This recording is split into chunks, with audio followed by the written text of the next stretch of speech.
Welcome to Forest's short video which explains some of the jargon associated with log cabins. We'll briefly explain some of the terms you might come across when buying a log cabin, such as log thickness, construction features and materials. Log cabins come in a range of shapes and sizes and are a really cost-effective way of giving you some extra living space.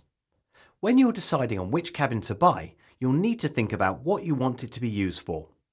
Is it a home office, summer house, or a kid's playroom, as this will probably affect your final decision.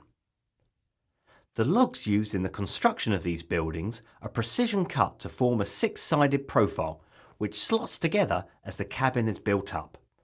The shape of the joint creates a really tight fit, doesn't need any fixings and gives the maximum resilience against the UK's wind and rain. The logs are also kiln dried, a process which extracts the moisture from the timber and reduces the risk of splitting and warping. You must remember that timber is a natural material, and even though all the timber has been kiln dried, any changes in the moisture content due to the weather may still create some movement. The timber that's used should always be slow grown and from a sustainable source. You can tell if it's slow grown if you can see very tight growth rings at the edge of the logs. Look out for the FSC symbol, which guarantees that it's from a well-managed and sustainable forest.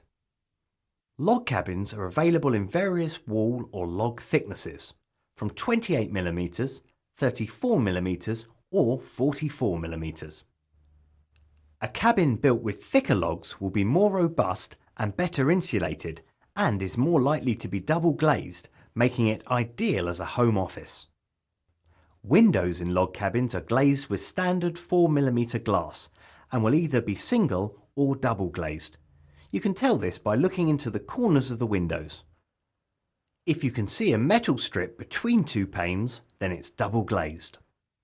Log cabin windows often have a tilt and turn mechanism, allowing you to open the windows in a couple of different ways. Window or glazing bars are purely decorative and don't offer any specific function, so if you'd rather have an uninterrupted view out of the window, then just gently ease them off when you're building your cabin. The roof and floors of cabins should be built from kiln-dried tongue and groove boards. As the name suggests, the boards lock together and when fixed give a smooth, watertight finish. The thickness of the boards will vary. Roof boards should be 19mm thick, but floor thickness will vary depending on the cabin in question. Underneath the floor, there will be floor bearers or joists, which are pressure-treated timber beams that run the full length of the log cabin. They support the base of the building, but also raise it off the floor and protect it from groundwater and damp.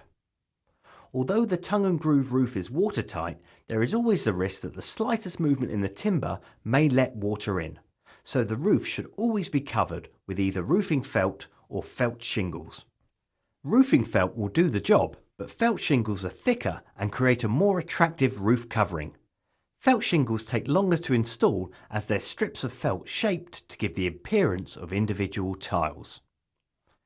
The weight of the roof will be supported with sturdy beams or purlins, which will run the full length of the building. These are always visible in log cabins. These purlins, together with the exposed interlocking corners, are what give log cabins their distinctive look.